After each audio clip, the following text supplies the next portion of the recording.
China bans unmarried women from accessing reproductive technologies, like egg freezing. But why? Women's reproductive rights has always been a battleground issue in China, shaped by both government regulations and traditional beliefs. When People's Republic of China was founded in 1949, Chairman Mao encouraged women to have more babies to strengthen the country's army and workforce. Restrictions were imposed on abortion and birth control until the late 1960s, when the government started viewing the country's growing population as an economic burden. Beijing then took a sharp turn, implementing its first ever family planning policy, 晚期少, meaning marrying late, spacing births at least 3 years apart, and limiting each family to no more than 2 children. And by 1979, China's one-child policy was imposed, alongside fines and measures including forced abortion. The policy was effective, but traumatized many women. The country's demographic reality became clear in recent years as concerns over the nation's aging population have been growing.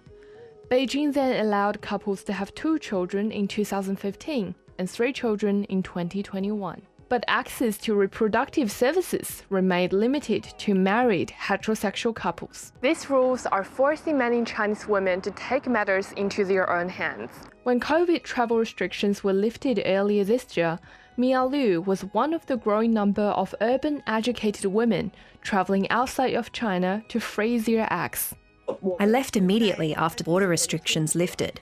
Just because I'm not ready to have kids right now doesn't mean I won't be ready in my lifetime. However, there are risks to using international egg banks. When Joanna Low traveled to Thailand, where it is more affordable, she had to accept the possibility of complications when the time comes to retrieve her eggs. While single women are allowed to freeze their eggs, in 2015, the Thai government implemented a regulation stating that only married women can unfreeze their eggs and access IVF services. Right now, I just want this egg freezing done. There's no way to plan for the future because it's full of more unknowns. Maybe there will be more support for unmarried women to have children, and I might not have to go through these headaches.